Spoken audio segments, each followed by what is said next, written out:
Good afternoon. That's what I like, a Southern response. You know, in this country, we incarcerate more people than anywhere else in the world. We incarcerate at a per capita rate that's greater than Cuba, or Rwanda, or Russia. Between 700 and 800 Americans out of every 100,000 are incarcerated. And on any given day in the United States, you will find hundreds, not thousands, but hundreds of thousands of people sitting in jail cells without lawyers who haven't even been charged with crimes. If you were in Alabama 85 years ago, you would have been watching a tragedy unfold about young boys who got off the train in Paint Rock and were accused of having raped a white woman and who were protected from a lynch mob by the National Guard, and who between these 9 children had one lawyer because no lawyer in town would represent them. And 18 years ago, if you walked into a federal jail, you would have seen one woman who had an 8-year-old daughter waiting at home for her. And had a lawyer who hadn't really even bothered to tell her what might happen.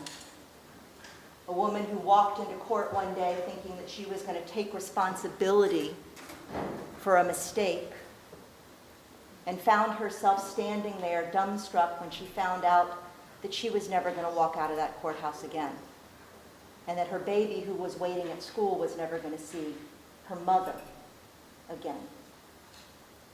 And that's here in the United States of America.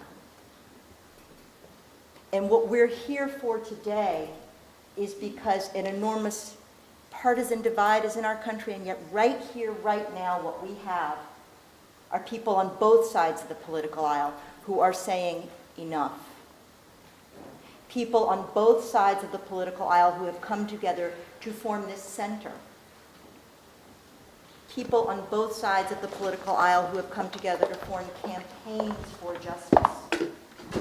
That's what we're here for. So, my name is Pam Metzger, and I'm the new director of the Deason Family Center for Criminal Justice Reform. And it is my very great honor to be here today, not only with the man who inspired us, Doug Deason, but with a team from Cut 50, which you'll hear more about in a moment, with SMU's own Brittany Barnett, who's a hero the way every lawyer can be a hero, with her client, Sharonda Jones, who is an example for all of us, not just of hope, but of endurance and of belief. So here's the thing. This is about right now. And what I mean by that is, Dr. King talked about the fierce urgency of now. In my faith tradition, there's a scholar who says, if not now, when? Everyone here in this room is here because we have said, when is now? When is now? Reform is now. Taking on the system of mass incarceration in the United States is now. There is a fierce urgency to now. And that's why we're here. Today,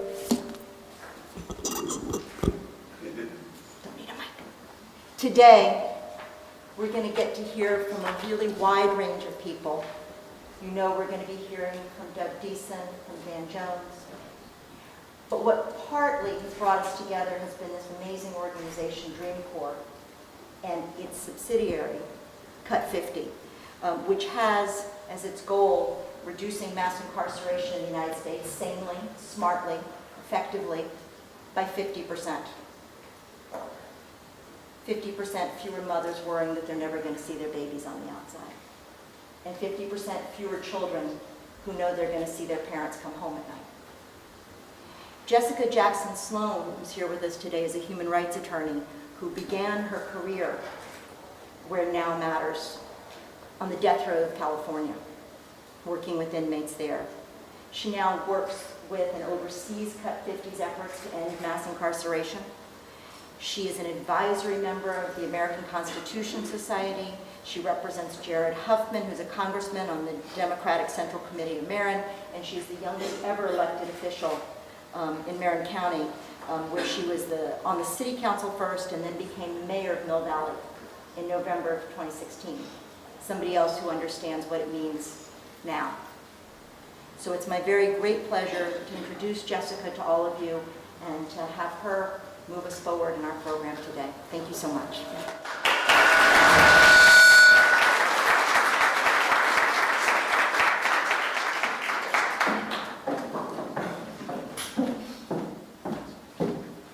Well, good afternoon, Southern Methodist University. Good afternoon. It is so nice to be here in Dallas. I'm one of those rare folks who lives in California that actually misses the humidity of the South, not to mention the barbecue and the grits. So like Pam said, Cut 50 is so excited to be here and to have this partnership with the new Criminal Justice Reform Center. I first met Brittany Barnett, who you're going to hear from soon, when she was a corporate lawyer, and she's the kind of person that you just meet and fall in love with instantly. Her heart just shines through. She just glows with all the love she has. So we were very, very excited to be able to share her with the law school and create this real partnership. So Cut 50 is a national bipartisan initiative to end mass incarceration. And I'll tell you, for me, that mission is both professional as well as personal. When I was 22 years old, I lived in Georgia, and I found myself one day holding my 2-month-old baby while I watched my husband sentenced to 15 serve 6. Unfortunately, while I was pregnant, he had gotten addicted to methamphetamines. They were big in the construction industry where he worked. I thought, he's a good guy. I know him well. He just needs some help. Surely now that he's been caught, he's going to get that help. What I didn't realize is that he was never going to get help from the system. Instead, they were going to rip our family apart, force us into financial ruin, and cause my daughter to grow up the first 3.5 years of her life without her dad around. So I was feeling pretty lonely and pretty angry. I remember going to the visitation the first time. I remember being so embarrassed. I knew people who had done drugs, of course, had gone to high school, and they'd all ended up in rehab. I didn't know anybody who'd gone to jail or prison. But when I got there, I remember I looked around, and there were so many people who looked like me and who had stories just like mine, and who were there with their little bitty kids, trying to navigate getting in and past strip searches and figuring out, how close they could stand to the person they loved, whether or not they could touch their child. So for me, it became personal. I went to college, I went to law school, and I started representing death row inmates. You go to law school, you think you're going to go into direct representation. I got to say, I went to more than one cocktail party where somebody would ask me what I did, and I would say, well, I represent death row inmates. And they said, how can you represent those people? How can you fight for criminals? And it dawned on me that I didn't see them as criminals. I saw them as people. I knew their stories. I understood where they came from. I knew they were so much more than that worst decision they had made that day. So when I met Van, who you guys probably know as a CNN commentator, but I'm about to explain he's much, much more than that. When I met Van, we started talking, and he really coached me into turning all that anger I'd held into action. And we co-founded Cut 50, and Van's a good liberal. Some might say, or he might say, he's further left than Pluto. So I was from, living out in the Bay Area. So you might imagine my surprise when he calls me one day and says, I met this great ally. This guy's on our side. You got to come to DC. He's going to help join forces, and we're going to hold this summit on criminal justice reform. And I got so excited. And I'm like, that's great. Who is it? Newt Gingrich.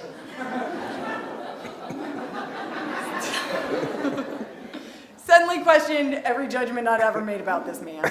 But I got on that plane, and when I got to DC, not only did I find former Speaker Gingrich, but I also found your former governor, Rick Perry, in the studio that night over at CNN. That's right. You're mic'd up. And we started talking and realized, we actually had some common ground. We all wanted solutions to the criminal justice system. We all agreed it was broken. Maybe we had different reasons for thinking so, but we wanted to see people come home from prison. So it's been my honor this last 3.5 years to lead Cut 50 with the close advisement of Van, and to work with incredible people like Brittany, like Alex, like Sandhya, who are here today, to fight for both humanization, telling stories of people who are stuck in the system, like my husband was, like Sharonda was, putting a face to those numbers that Pam gave you earlier, making them count, making them matter, conveying why they're so important and what they could be doing in the world if they weren't behind bars. And then we have our legislation, which is actually working to bring people home and create opportunities for them when they get home. So Van is a CNN commentator. He's fearless leader going on there and talking about what's going on in the world, but he's also a Yale Law School grad. He's also the president of the Dream Corps, which is the organization that Cut 50 is an initiative of. And our goal there is to close the prison doors and open the doors of opportunity. So, of course, you're welcome to visit our website and learn more about that. But I'm going to call to stage the man you're really here to hear from, Van Jones.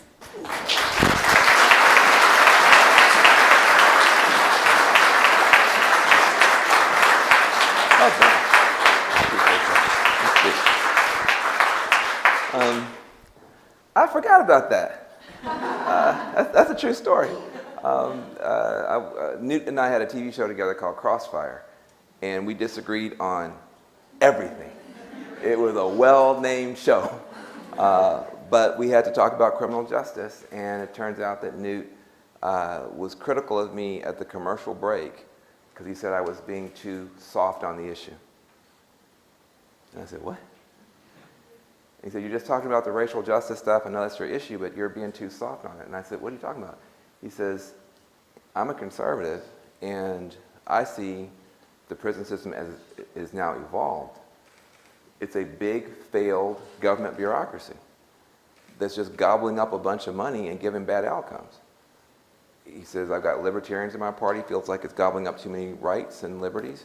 And as a conservative Christian, where's the second chances? Where's the redemption?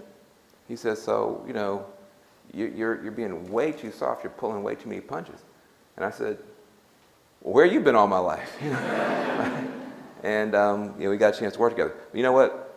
People with big mouths like me and Newt, we can agree on anything. Nothing's going to happen. It's just going to be talk until the people at the staff level decide to make something happen.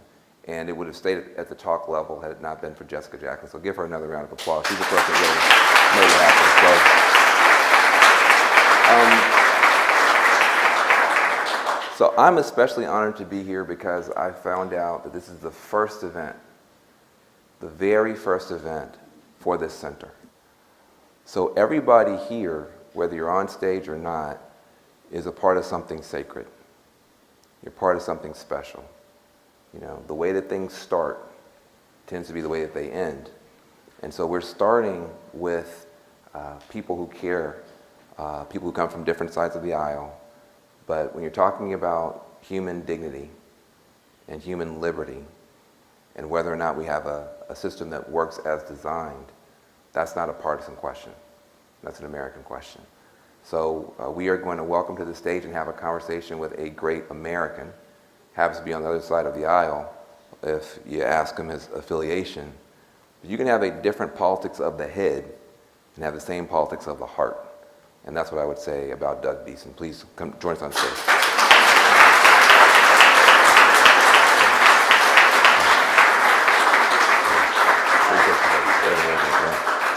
Great to have you here. I'm glad to be here. It's a big honor. And my friend Alex is going to have to get up and sit right there, so we can, because we will be here for 5 hours if I get where I can see you.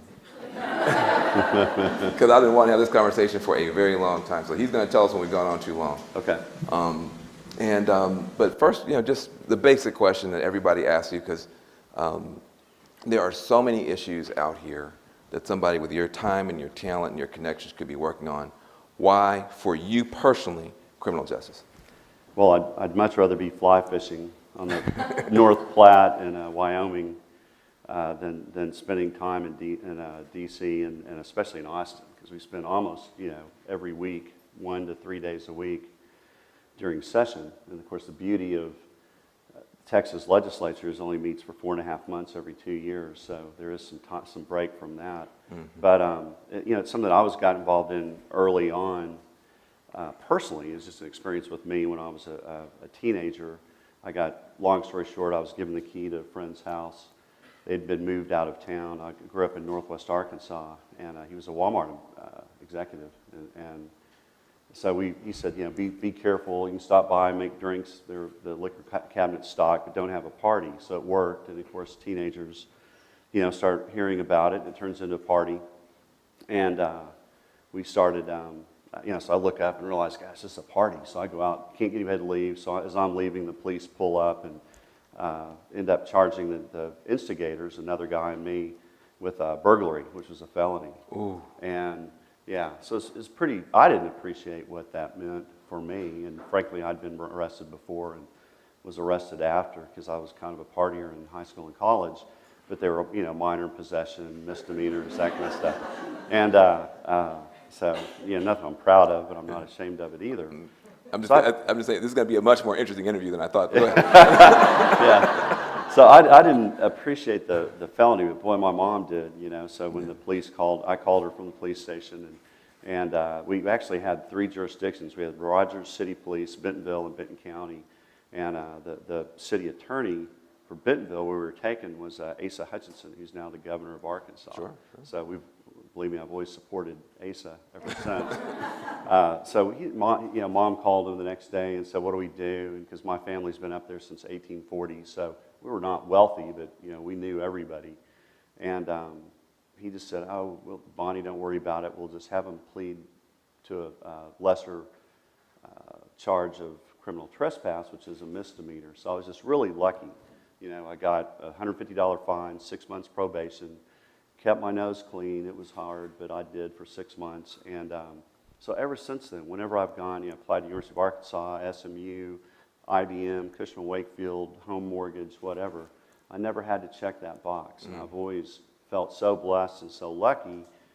And so, as we've gotten more and more politically involved, and especially in Texas, I just realized that it was a great opportunity to kind of give back, and that's where I could make a difference. So we've been working for the last 4 years in Austin with our team, Justin Keener and Mark Levin, who's head of Right on Crime, part of the Texas Public Policy Foundation, but they're nationwide, actually worldwide, and we support them, and I'm very involved with the Right on Crime group, and we've made a difference. Well, you have, and I would just go to say, though, that there are a lot of people who have also, sort of like there but for the grace of God, right. Kind of situation. Right. I got a chance to go to Yale for law school, and I didn't myself do anything, but I saw every drug imaginable being consumed by students at Yale. None of those kids went to prison. Right. They all, at worst, went to rehab, or at best went to rehab.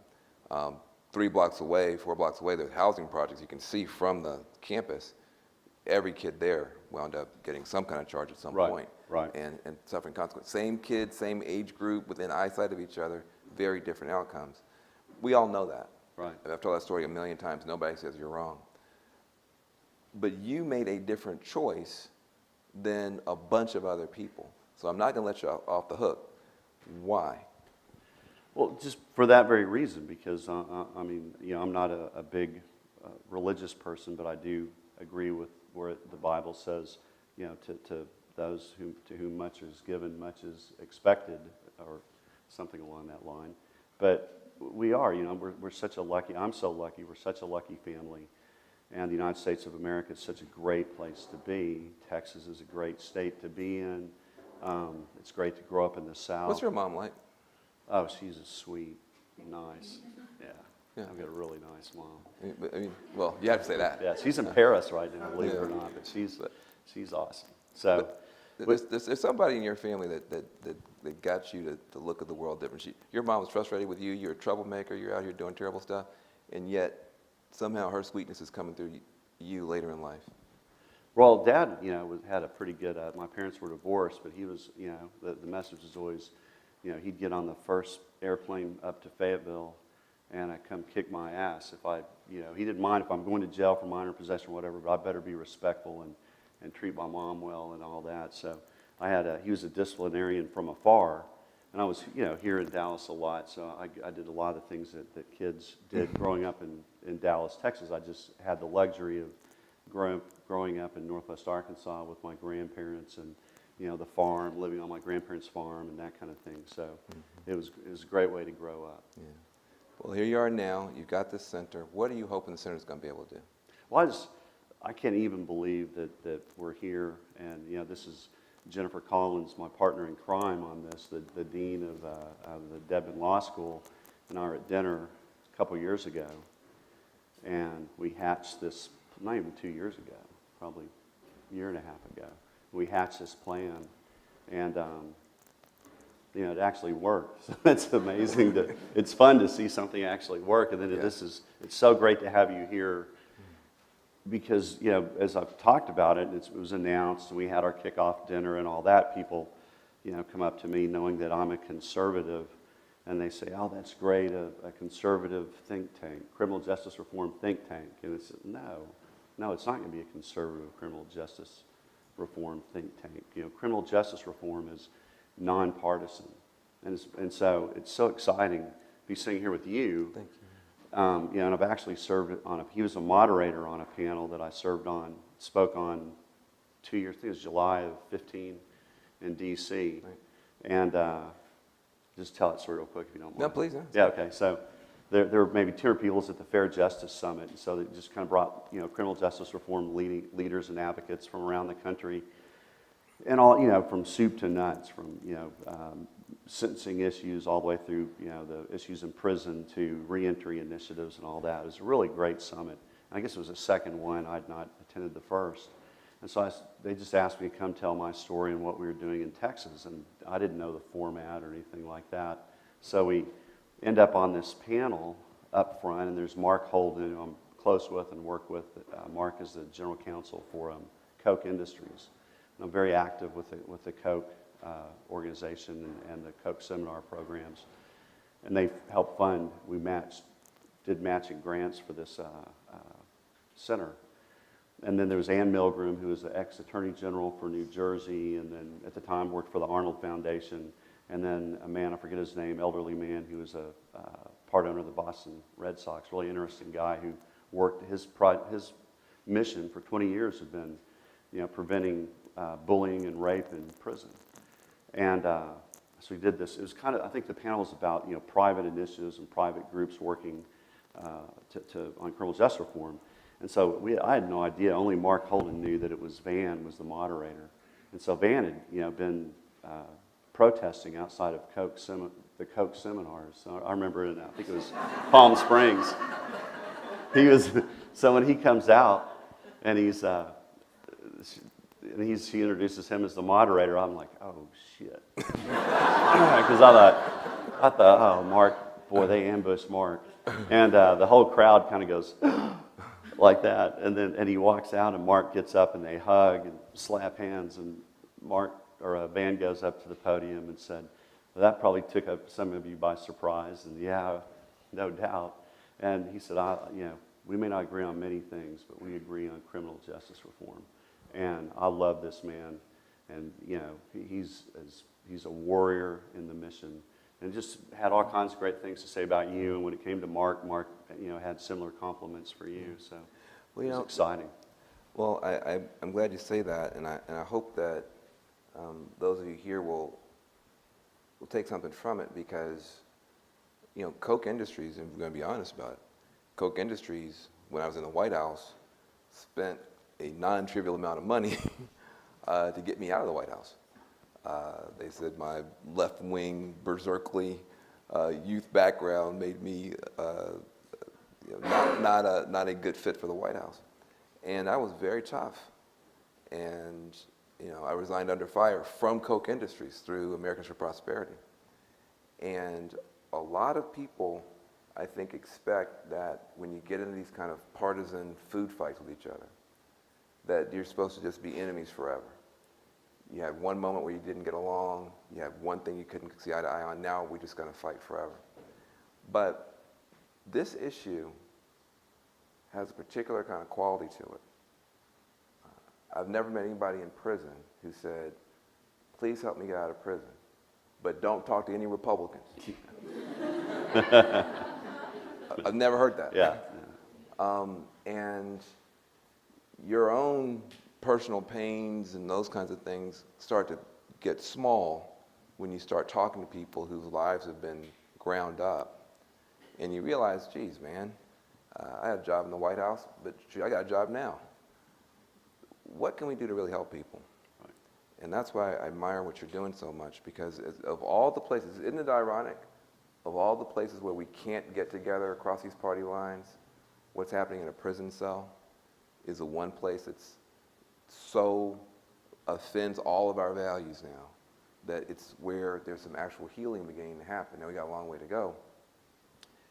One thing that's in the way of you being successful, though, is how much money there is to be made by the status quo. I mean, you have prison guards union, you have prison towns, you've got private prisons. How do you think about the impact of money and just, I mean, you're climbing a big hill here. Well, so are you, because we're both in the same fight. Yeah, but and you got more money on the table. I just got to show up and talk. Yeah, So. Yeah, but you've got a huge goal, reducing the prison population by 50%. Yeah. And even if we reduce by 50%, we would still be one of the most heavily incarcerated nations on earth. So Yeah. as worthy a goal as it is, it's going to be tough to get there, and we'll still be over-incarcerated. So it's, you ought to be cut 75. But the... Don't encourage Jessica Jackson. Because frankly, I don't even understand, what is prison about? Prison should be about protecting me, you, the citizens, from someone who's a danger or a menace to society. Using it as punishment is, that's like, why don't we just draw and quarter them, It's, of course, I can get up and carry on. You can't do that if you're drawn and quartered. But it's that draconian and that absurd of a way to, why would we punish people by putting them in prison, especially drug users and addicts? It's punishing an addict is the most asinine thing you could ever think of. And so, yeah, it's a huge battle. The beauty of the battle is that the far right and the far left really agree and really get along great on this. It's kind of those squishy people in the middle on both sides who it's kind of the status quo, and if it's just not broken, don't fix it, and oh, I've got these other issues I need to work on, that's not worth the time and effort.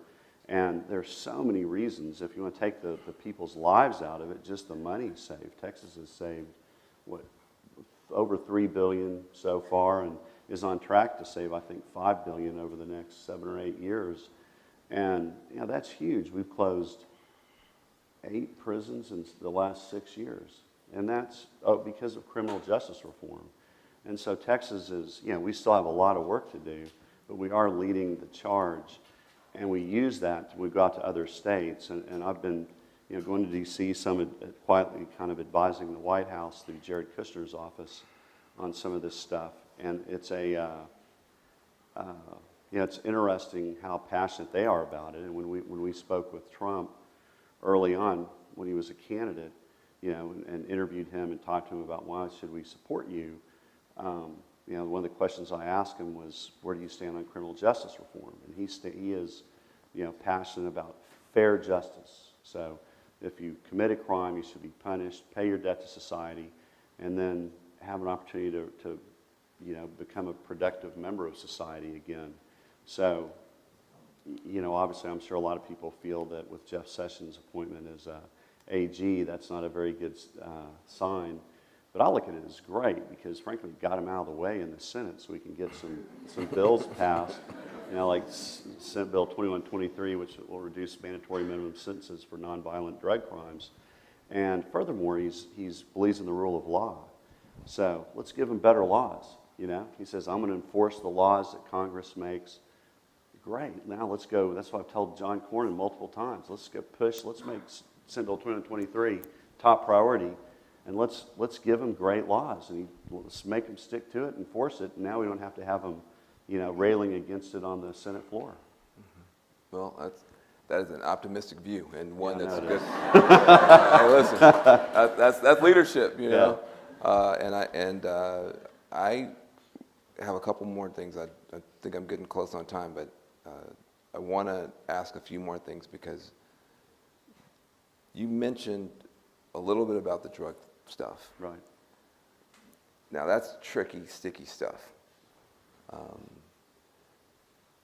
We know that these laws aren't being enforced fairly. Right. If you decriminalize, you might have a situation where you have more drugs being used than you want as a society. How do you think about, from a bipartisan criminal justice reform perspective, how do you think about this question of criminalization, decriminalization, legalization? How do you deal with the drug question? Well, just to say real quick, personally, I'm a libertarian when it comes to drugs. So I think that it's obviously prohibition didn't work for alcohol, and the war on drugs hasn't worked. So why not legalize drugs? Why not put them? At least the government can charge the tax. They love to tell people who they can marry so that they can tax. That's really just a form of taxation and control, just as the drug laws are. And so, obviously that's not going to happen. We're not going to have true drug stores on the corner where you could go get a gram of Coke or whatever. But that's how I feel about it. I really do. I'm not a libertarian because I happen to believe in a strong defense and have a different viewpoint on the military than most libertarians, but I do believe in personal responsibility, and that if someone can go in and buy a beer and drink it responsibly, they could go in and buy drugs responsibly, and why not try it? What we've been doing hasn't been working. Good. I struggle with this question a lot. Yeah, so do I. My dad's an amazing guy, born in poverty in Memphis. Grew up in segregation and joined the military to get out of it. Everybody else running out of the military. My dad's running in the military trying to get out of Orange Mound. Put himself through college, put his brother through college, put his cousin through college. Married the college president's daughter, my mother, and then put me and my sister through college. But the whole time, hard worker, hard smoker, hard drinker. And the smoking killed him, and the drinking made him really just insufferably difficult as the evenings would go on. And so I've literally never had a glass of alcohol, never had a beer, never had a sip of wine and champagne, or wine at a wedding or champagne, nothing. Just because I didn't like that impact. And yet, so drugs, I barely take aspirin. So for me, the drug stuff is seriously, I'm against drugs. I can't pretend any other way. I haven't seen it benefit anybody. But what we're doing to people who want to take drugs or who are addicted to drugs or who are trapped in poverty and see that as a commodity that they can sell. Right. So they're committing crimes of either economic desperation or addiction or both is just unforgivable. Just the dumbest, craziest. You couldn't come up with a worse way to treat people who are either poor or sick than this. And so I'm against the drug war, but I don't know what should replace it. And I wonder if, I think a lot of people are like me. You know, they wouldn't be proud to say, oh, my kids are on drugs. Like, that wouldn't be like, right. Yeah. You know, it's not, a great statement that anybody wants to make about their kids. At the same time, they're not proud to say, my neighbor's kid's on drugs and the government gave them 19 years. Right. They're not proud of that either. No. And so I think we're stuck, but I'm glad we've got a place to talk about it. Let me ask you another question. Sure. As you're thinking about how to pull not just the ideas, but some of the coalitions together, what is getting in the way? You mentioned that sometimes it's the squishy middle, et cetera, but it's not just a squishy middle. I mean, we are having a hard time in this country working with each other. I mean, on obvious stuff like this, opioids, addiction issues, education for kids. I mean, obvious stuff. And we can fight about immigration, and we will, healthcare, and we will. There's some stuff we're just going to fight about. We just don't agree. Right. There's stuff we agree on we can't work together. Right. How do you see it? What do you think is wrong? What do you think that liberals should be doing different, conservatives should be doing different? You must have thought about this a lot. What's going on out here? I don't think there's a lot that the liberals are doing wrong, other than maybe sometimes they try to bite off too much, in one. I mean, you get there through legislation, generally. I mean, that's my attitude, and that's what I've worked on with the team is, changing legislation at the state and the federal level. And, we've assisted, or I personally have been involved. I guess Right on Crime has assisted 32 states, and I've helped with several, including when Mike Pence was governor of Indiana. We'd send him everything we had and everything we had going on, and he's been great. And he still, by the way, is great on criminal justice reform. And Matt Bevin in Kentucky is great. We have some really strong Republicans, but I think that they understand the fact that you bite it off in little pieces. You can't try to ramrod it down anyone's throat. And sometimes, especially in Austin, I see that, and to a lesser extent in D.C., liberals trying to bite off more because they just want to make change, which is great. That's what we all want to do. But, you'd rather get a little piece and then go back and get a little more and go back and get a little more. And that's what we've done in Texas, and it's really worked. It started in 2005. I had nothing whatsoever to do with it. It was Jerry Madden and Judge John Creusot at the time, and and Governor Perry. And they made incremental changes. It's just gone all along the way, and we've been successful with that. Sometimes working with Democrats. Yeah. So, I'll tell you that $3 billion savings is a great. I mean, that should be known more than it is. I mean, I work in the area, and I didn't realize that Texas had gotten that kind of a savings with no real increase in crime or any problems. Is that correct? So it's absolutely correct. A reduction reduction in crime and reduction in numbers incarcerated at the same time. Yeah. I mean, it's right now the people incarcerated are 147,000, I think. Is that right? Just went under 146. Okay, just under 146 in Texas. And, that's where we were in the 90s. So we continue to, but think of where our population has gone from the early 90s to now. It's boomed. It's boomed. It's huge. So it's pretty amazing. It is pretty amazing. And by the way, we keep getting our fact check. You can see as we keep looking over here, get our fact check. I don't think it's possible to give Mark and Right on Crime enough credit for. Give a round of applause. We got one of the best minds in the business here. He's the guy with the dirty glasses. He never changes his glasses. No, that's me actually, and Alex too. Well, we're about to be out of time. I will say that part of the reason when I had the conversation with Newt, that Newt knew so much about the issue and was so passionate about the issue is because of his relationship with Right on Crime, way out front, way early, trying to figure out how to get the conservative values in alignment with what's happening in our criminal justice system. Because, liberty is a huge and important value for conservatives. If you're going to start taking the liberty away from people, you better have a really good reason and a really good process and a lot of oversight, and none of that's happening right now. 99% of the people go to jail and they've never seen a jury. They've barely seen a lawyer. Right. They're just pleading because the drug laws are so draconian that if I could pick any one of you and say, here's the deal, I'll give you, you've done nothing wrong, but I'll give you a felony sentence in 3 years, or we can go in front of a jury, you might get 100 years. You say, but I'm innocent. Say, well, you take your chances in front of this jury. A lot of you would say, I might just take my couple of years and get out of here. And so you have a lot of people who are in that situation. That's not just offensive to liberals, that's offensive to conservatives and to anybody with any theory of justice at all, left or right. And so I'm just honored to get a chance to be here. My great hope is that we've kind of whet your appetite for an even deeper discussion. And there's really nobody better qualified to lead a deeper discussion than the people who we're about to bring up on stage. Brittany has already been mentioned. I want to brag on Brittany a little bit. I'm going to let Brittany brag on Sharonda a little bit more, though I will brag on Sharonda a little bit too.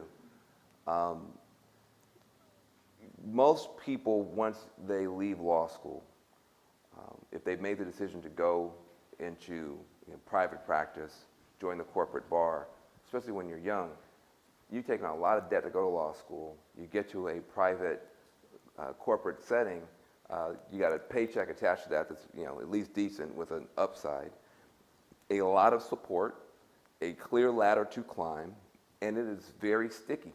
It's hard to then say, well, never mind, I want to go do something else. Brittany went through law school, did really well, got to that corporate environment, and something in her soul told her that she needed to do something different. And she can tell her own story better than I can. But what's most remarkable to me is that really as an act of faith, as a leap of faith, she left that behind to try to help the people who in our system have been run over and crushed, but had an opportunity under the last administration to come home on clemency. And people think the clemency process is something like you see on the soap operas or whatever. The governor just sort of, calls somebody up and lets them out. It's a tough process, and most people don't even have the wherewithal to try. The most successful effort to get people home under the Obama administration for clemency was led by one person, and her name is Brittany. She's here. She's going to come up to the stage. And one of the people that Brittany was able to help, Sharonda, who did, I think, 16 years? 16 years and 9 months in prison for a ridiculously stupid set of reasons, was also able to come home. And the way that Brittany even found out about Sharonda is that she was in this building doing her great work and came across this case. And so we are now sitting here. You talk about getting goosebumps and teary-eyed. Yeah. We're now sitting here. You don't believe you can make a difference? You don't believe your choices matter? You don't believe the gifts that you've been given can't be made tremendous blessings for other people? I want you to take a big, long listen to Brittany and Sharonda. Get up on the stage.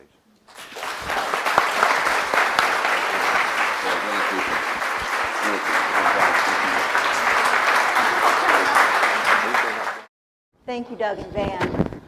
It's me again, Brittany Barnett, Sharonda Jones, and I want to set the stage for y'all just a little more. When Brittany was a second-year law student, and how many of you here have been a second-year law student? So you know exactly how much fun that is. How many of you have lived with a second-year law student? Okay, less fun. Brittany had this moment, right, where she found a problem. And it wasn't just a problem in a book. What she had the vision to see, and what, quite frankly, Sharonda had grace to give her, was the connection to see that those words on the page and the number attached to the sentence were attached to a soul, right? They were attached to a person. And Brittany didn't just kind of move along the corporate ladder with it, with debt and a bar exam to take and a workplace to satisfy for 7 years. She stood by Sharonda's side to advocate for her for clemency. 7 years.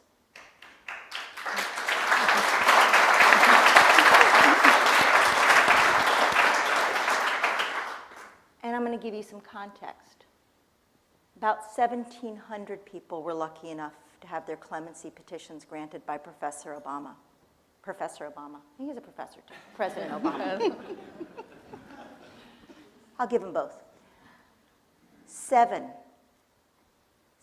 of those people for whom the prison doors opened and they walked back out into life, 7 of them were Brittany's clients. And there's an 8th who I'm pleased to say will be working on that case through the center because Brittany doesn't let go. She doesn't forget and she doesn't leave you behind. So it's really extraordinarily special to have you both here. And I guess I want to begin by just saying thank you again because these are stories, but they're yours. And so particularly to Sharonda, I want to say thank you for being here and for sharing that with us because I think we all have to take a minute to acknowledge that this is painful, right? It's celebratory, but there is deep, deep pain here that doesn't go away for Sharonda and her family. And every moment that she's here with us is a real act of faith and courage for her too. So thank you. Thank you. I'm honored. Well, we're a big mutual fan club, right? So let me begin by asking a why question. So Brittany, you're pushing through law school and you're going to corporate world, you've got a bar exam and you've got debt. Right? Why take this on? Why own this? Why not? I came across Sharonda's case as a critical race theory student. I was a transfer from Houston, University of Houston, and the class was full. There were only about 16 students they allowed in the class, and I literally emailed the professor to beg him to be able to be in this class. So I say I wasn't even supposed to be in the class to come across Sharonda's case. And in the class, I wrote a paper about analyzing the disparity between crack cocaine and powder cocaine sentencing. And it was full of numbers. And I come from a corporate background. I'm a CPA as well. And I've seen numbers all the time. And I was tired of numbers. And so I really wanted to give a heartbeat to the number. And so I literally did a Google search to find a human story and came across the case of Sharonda Jones. So had not it been for the gracious professor letting me beg my way into the course, we might not be sitting here today. But because of the fact that it happened and I came across her case, there was no way that I could know that Sharonda Jones was serving life in federal prison. And to put that in context, there's no parole in federal prison. So Sharonda Jones was serving a fundamental death sentence as a first-time nonviolent drug offender. She'd never even been arrested before. And so as a law student reading that, I thought there was a little bit more to the story, right? There had to have been. And when I found out that there wasn't, we were under these mandatory drug laws that Doug talked about, there was no way that I could not have helped Sharonda after including her in my story. Her case just tugged at my soul. So Sharonda, let me ask you this. Round 1 with lawyers was not so good. No. And in comes this young law student who says, oh, I'm here, I'll help. Now you're here now, but how was it sort of feeling the way you must have felt about your experience with lawyers and having Brittany come and announce, oh, I got this? What was that like? I had tried for so many years. When she wrote me the letter, I was like, yeah, right. She was like, I'm here to help you. I was like, okay, whatever. Yeah, And- did not believe her. So what made you change your mind?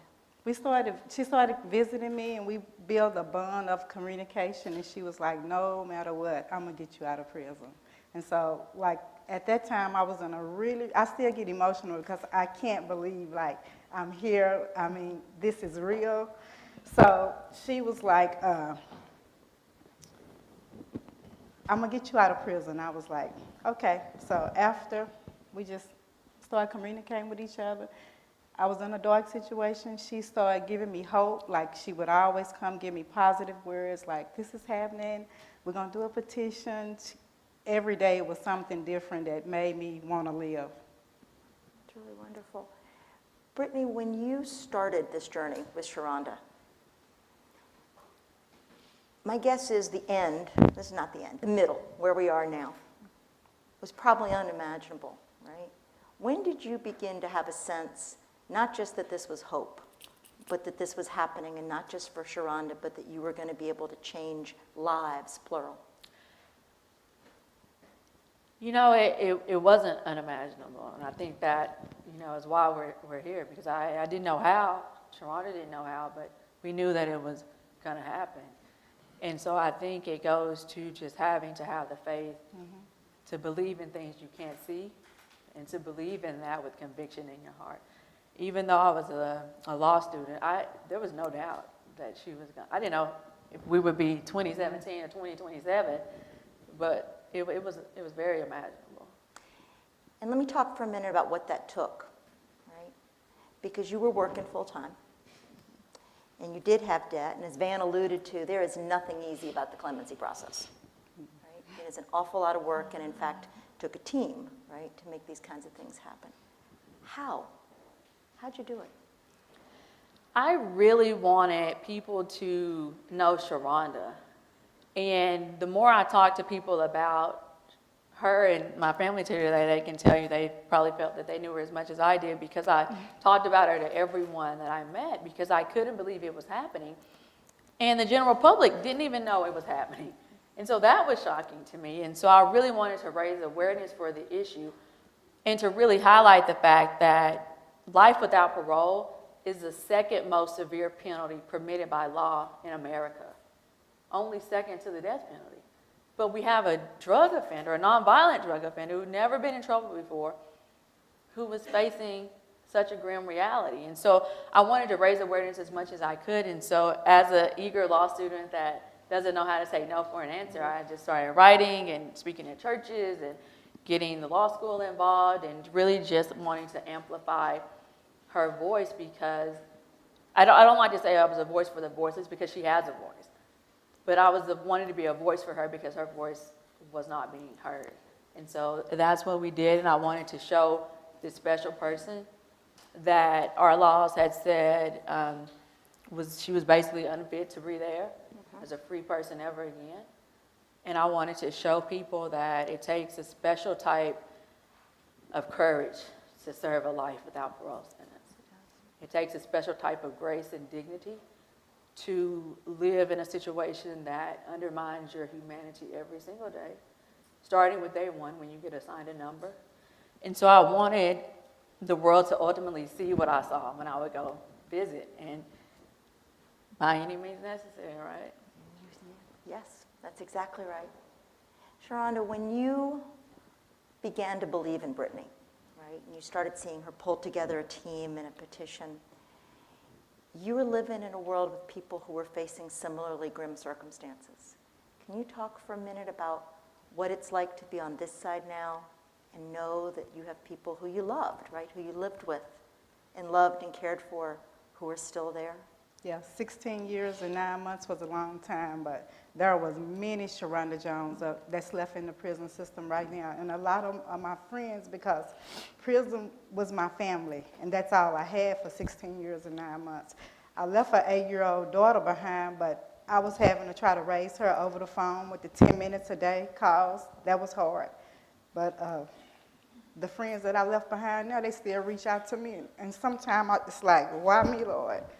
You know, why not some of them? I mean, Brittany was my hope, but where are they hope? Because they calling me, they emailing me. It's like, I don't know what to say, because it's not enough Brittany's out there to help. I overload her all the time, and she do as much as she can, but where are all the Brittany's at?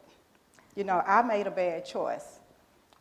Nonviolent offender, never had a drink or smoke in my life, and I just turned 50. So I'm like, I know I made a bad choice, but sending me to prison for life, to die, was just unreal to me.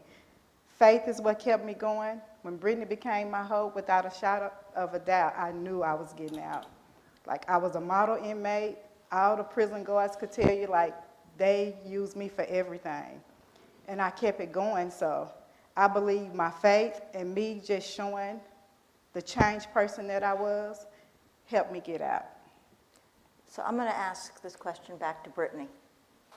Because as y'all heard, Brittany was actually the first person hired to work at the center. Brittany got here before I did. It's a good thing, too. And I want to ask this question of you, and I guess to those of you out here who are law students and those of you who are lawyers, which is, where are the Brittany's? Because you brought some together for a clemency team, right? And that was through Cut 50. But where are the Brittany's and how do we find them? And I know your dad's over there nodding because he's not going to raise another, but...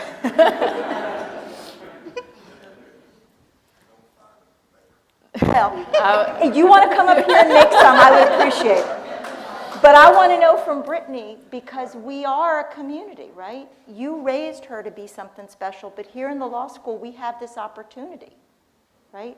As lawyers, you have this extraordinary power to change lives, right? It's not a fantasy. Brittany reached out and she touched somebody and poof, right? There was work. But from darkness into light, right? Where are the rest of the Brittany's and how are we going to get them engaged? They're in this room. And this is an amazing start. I'm really grateful to be a Cut 50 fellow, but not only that, to be hosted by the Deason Family Criminal Justice Reform Center at my alma mater, where I really got the courage or was empowered enough to start taking on this work. And to do it, we have these conversations. We bring people like Sharonda Jones to the table to have these conversations, to show that these are real people, to show the human capital that's been sacrificed by misguided appeals for law and order, to show the genius that's been locked up for 16 years and 9 months, and also to really come together to show law students that are in this room, my colleagues, I see a lot of my colleagues who are attorneys in this room, that we have work to do and we have an obligation, in my opinion, to use our platform as attorneys to promote the greater good. It's no option. And to show the human faces, and I'm going to call out Jason Hernandez if he's here. Could you please stand up?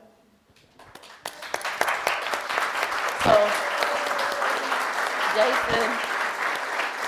Jason is a dear friend of mine as well, and of Sharonda's. Jason served 20 years of a life without parole sentence as a first-time nonviolent drug offender and received clemency from President Obama. But these are the people that you have to see, you have to touch, and you have to get close to.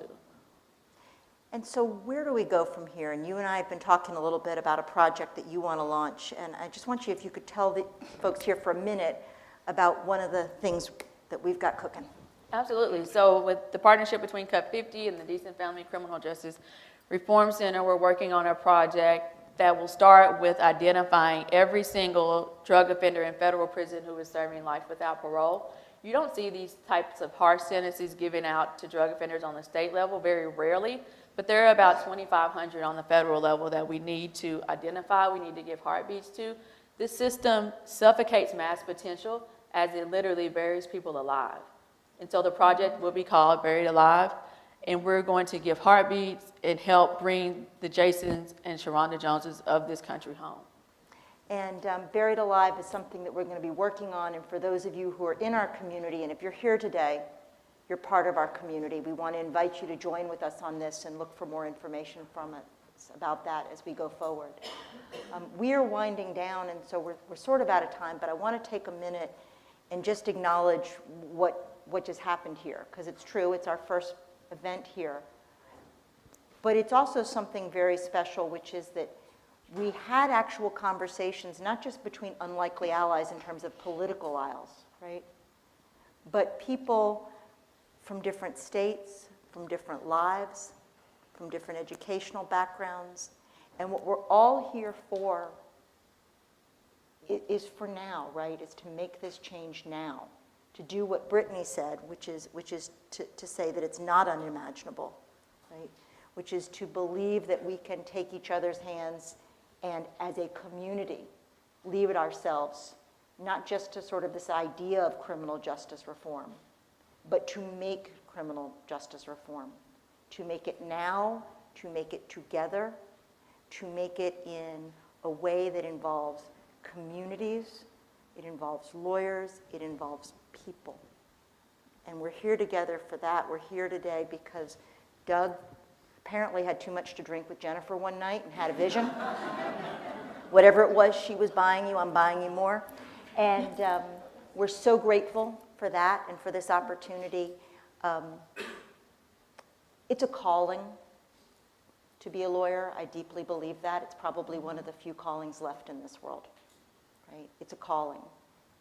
And we're privileged to share that calling with Brittany and people like her, and privileged to enjoy a world that's a better place because people like Sharonda and Jason have rejoined us. So thank you all very much for coming. Please join us afterwards.